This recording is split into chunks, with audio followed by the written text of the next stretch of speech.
తెలంగాణ రాష్ట్ర అసెంబ్లీ సమావేశాలు నేటితో ముగియనున్నాయి. అంటే గత 11 రోజులుగా విమర్శ ప్రతి విమర్శలు వాయిదా తీర్మానాలతో అసెంబ్లీ సమావేశం రషాబసగా నడిచిందని మనం చెప్పుకోవచ్చు.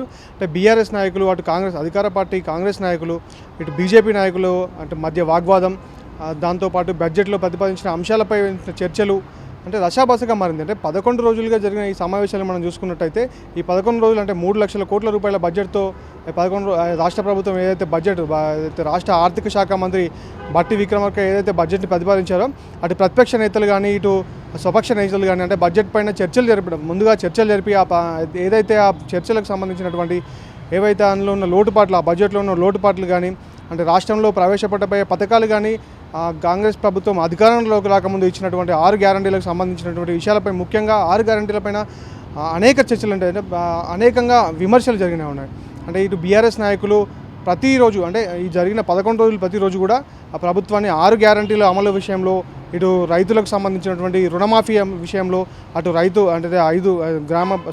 రైతు భరోసా విషయంలో ఇలాంటి అన్ని విషయాలపైన కూడా ప్రభుత్వం పైన తీవ్ర ఒత్తిడిని తీసుకొచ్చి ప్రభుత్వంకి వ్యతిరేకంగా ఏదైతే ఒకనొక సమయంలో నిన్నటి రోజు సమావేశంలో టీఆర్ఎస్ నాయకులు ఏదైతే కేటీఆర్ ఏదైతే ఉన్న వర్కింగ్ ప్రెసిడెంట్ కేటీఆర్ ఏదైతే ఉన్నాడో సభలో ఆర్థిక శాఖ మంత్రిని పట్టుకొని కూడా కేవలం ఇది కమిషన్ల బడ్జెట్ మాత్రమే, 30% కమిషన్ కోసమే ఈ బడ్జెట్ని ప్రతిపాదించారు, 30-20% కమిషన్ కోసమే ఈ బడ్జెట్ ప్రతిపాదించిన అనడంతో ఒక్కసారిగా సభలోని వారంతా అవాక్కయ్యారు. దాంతోపాటు అంతే ఫోర్స్ఫుల్గా అంతే ఘాటుగా బట్టి విక్రమార్క కూడా నువ్వు అంటే ఇష్టం వచ్చినట్టుగా మాట్లాడితే ఎవరు ఊరుకోరు అన్నట్టుగా, ఒళ్ళు బలిసి కొట్టుకుంటున్నావు అన్నట్టుగా తీవ్రమైనటువంటి పదజాలంతో కూడా ఆయన పైన విమర్శలు చేయడం జరిగింది.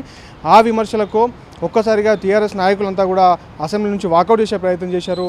అసెంబ్లీ గేట్ నెంబర్ 4 దగ్గరకు వచ్చి కూడా నిరసన కార్యక్రమం చేపట్టారు. అంటే అప్పుడు అక్కడికి తర్వాత కలగజేసుకున్నటువంటి అసెంబ్లీలో ఉన్నటువంటి మార్షల్స్ కానీ అధికారులు కానీ మళ్ళీ వాళ్ళని సభకు పంపే ప్రయత్నం చేసినప్పటికీ కూడా సభలో వాళ్ళు అదే గందరగోళాన్ని కూడా అంటే సభ పూర్తిగా కూడా అదే గందరగోళాన్ని నిన్నటి రోజు ఎమ్మెల్యే పాల్వాయి హరీష్ బాబు ఏదైతే ఉన్నాడో అటు అధికార పార్టీపై కాకుండా గతంలో అధికారంలో ఉన్న బీఆర్ఎస్ పార్టీ పైన తీవ్రమైన విమర్శలు చేశారు.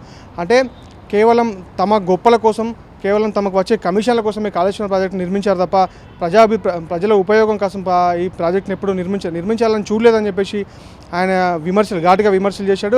అతని విమర్శలతో ఒక్కసారిగా అసెంబ్లీలో ఉన్నటువంటి బీఆర్ఎస్ నాయకులు కూడా అవాకైన పరిస్థితి మనం చూసుకోవచ్చు. హరీష్ రావు కూడా ఆ విమర్శలకు ఎటువంటి సమాధానం ఇవ్వలేకపోయిన సందర్భం కూడా మనం చూసే ఉన్నాం. ఇలా అంటే 11 రోజులు కూడా ఘాటుగా ఏదైతే చాలా రసాబసగా అసెంబ్లీ సమావేశాలు అయితే జరిగాయి. ఈ రోజుతో 12వ రోజుతో అసెంబ్లీ బడ్జెట్ సమావేశాలు అయితే ముగియనున్నాయి. అంటే కొంత ఘాటుగా, కొంత ప్రతి విమర్శలుగా, కొంత ఏదైతే గందరగోళం నెలకొన్నప్పటికీ కూడా అసెంబ్లీ సమావేశాలు కొంచెం ప్రశాంతంగానే ముగిసినాయని మనం చెప్పుకోవచ్చు.